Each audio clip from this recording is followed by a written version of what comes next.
आज हमारा टॉपिक है गैस्ट्रोएंटराइटिस। गैस्ट्रो जो वर्ड है वो स्टमक के लिए यूज़ किया जाता है। एंटराइटिस में एंटर जो वर्ड है वो इंटेस्टाइन, यहाँ पे हम स्मॉल इंटेस्टाइन की बात कर रहे हैं। तो स्टमक से लेकर स्मॉल इंटेस्टाइन तक, मतलब आमाशय से लेकर जो छोटी आंत होती हैं वहाँ तक के लेयर में, इंटरनल लेयर में, मेम्ब्रेन में कहीं पर भी अगर इन्फ्लेमेशन है, सूजन है, तो उसको हम क्या कहते हैं? गैस्ट्रोएंटराइटिस।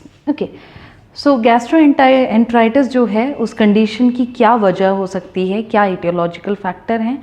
तो कारणों में हम देखते हैं कि किसी भी तरीके का वायरस का इन्फेक्शन, बैक्टीरिया का इन्फेक्शन, प्रोटोजोआ, फंगाई, इनमें से किसी भी चीज़ का इन्फेक्शन हो सकता है।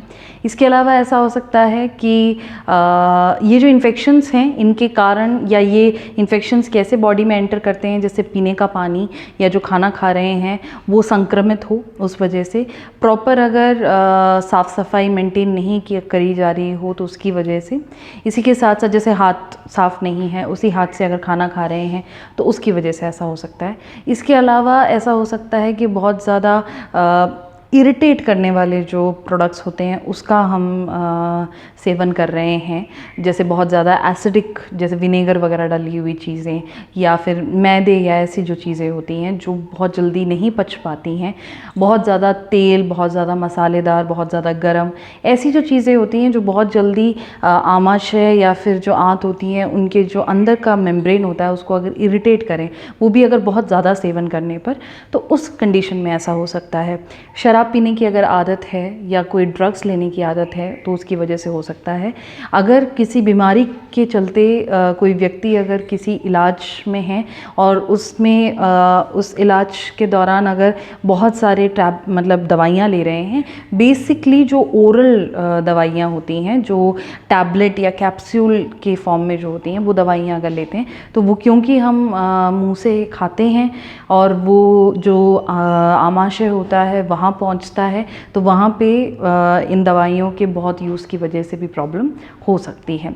इसके अलावा कहीं पे कैंसर है स्टमक में या स्मॉल इंटेस्टाइन में, तो उस एरियाज़ की वजह से भी इन्फ्लेमेशन हो सकते हैं। ओके, सो नेक्स्ट हम बात करते हैं क्लिनिकल मैनिफेस्टेशन की, कि लक्षण क्या होते हैं। तो लक्षणों में हम देखते हैं कि क्योंकि ये इन्फ्लेमेशन है और इन्फेक्शन इसका बेसिक कारण होता है, इसकी वजह से फीवर आने के चांसेस हैं। पेट में दर्द, पेट में गैस भरा हुआ जैसा या बहुत भारीपन जैसा फील होगा। इसी के साथ साथ जलन जैसी फील हो सकती है चेस्ट कैविटी में, क्योंकि वहाँ स्टमक के इरिटेशन की वजह से जो एसिड है वो बार बार ईसोफेगस में जा सकता है, तो वो एक चीज़ है। इसके अलावा ऐसा हो सकता है कि बार बार नोज़िया या वॉमिटिंग जैसे सेंसेशंस हों, और ये भी देखा गया है कि बहुत ज़्यादा एंटराइटिस की वजह से या गैस्ट्राइटिस की वजह से जो वॉमिटिंग है उसमें ब्लड आ जाए, या फिर जो स्टूल है या जो मल है उसमें भी ब्लड आने के चांसेस हैं। तो इन्हीं सब के रहते हुए खाना ठीक से नहीं पच पाता है, बॉडी में वीकनेस आ जाती है, जॉइंट्स और मसल्स में दर्द होने लगता है। ये सारी चीज़ें हम गैस्ट्रोएंटराइटिस में देखते हैं। नेक्स्ट हम बात करते हैं डायग्नोस्टिक इवैल्यूएशन की। तो जांच के दौरान हम क्या कर सकते हैं?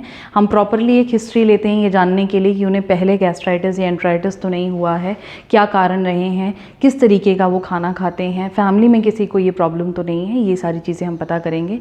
इसके अलावा हम ब्लड टेस्ट कराएंगे, कंप्लीट ब्लड काउंट, उसके अलावा ब्लड का कल्चर करा सकते हैं ये जानने के लिए कि किस तरीके का माइक्रो ऑर्गेनिज्म है, एंडोस्कोपी करा सकते हैं, एक्सरे, सीटी, MRIs करा सकते हैं। तो इन सब चीज़ों से पता चल सकता है कि गैस्ट्रोएंटराइटिस किस पर्टिकुलर एरिया में है और वो कितना फैला हुआ है। ओके, नेक्स्ट हम बात करते हैं मेडिकल मैनेजमेंट की। तो मेडिकल मैनेजमेंट या दवाइयाँ जो हैं वो हम क्या दे सकते हैं? सबसे पहले तो हम एंटी माइक्रोबियल देंगे। वायरस है तो वायरस का इन्फेक्शन है तो एंटीवायरल, बैक्टीरियल इन्फेक्शन है तो एंटीबायोटिक्स, एंटी फंगल या एंटी प्रोटोजोन, ये जो भी है, जिस भी माइक्रो ऑर्गेनिज्म की वजह से, उस हिसाब से हम दवाइयाँ देंगे। इसके अलावा हम इन्फ्लेमेशन कम करने के लिए एंटी इन्फ्लेमेटरीज देंगे, कॉर्टिकोस्टेरॉइड्स देंगे, और दर्द कम करने के लिए एनाल्जेसिक्स देंगे। बहुत ज़्यादा अगर एसिडिटी वाला प्रॉब्लम है तो एंटासिड दिया जा सकता है।